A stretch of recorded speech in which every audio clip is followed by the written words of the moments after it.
നീയും എന്നെയും ഒത്ത് ജെറുസലേം ദേവാലയത്തിലേക്ക് പോവുക. നിന്റെ ദുഃഖം സന്തോഷമായി മാറും.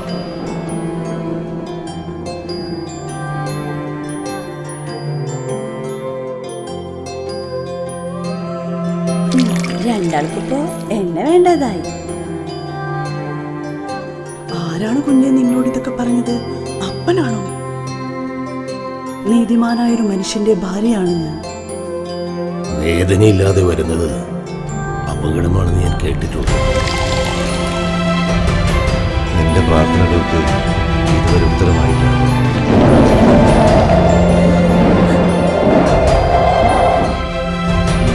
എനിക്കൊന്നും മനസ്സിലാവുന്നില്ല.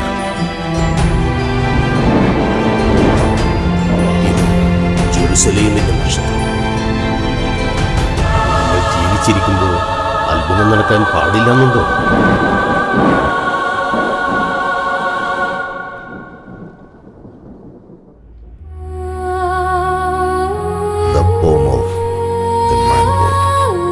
പറുദീസയിലെ സ്നേഹകാവ്യം.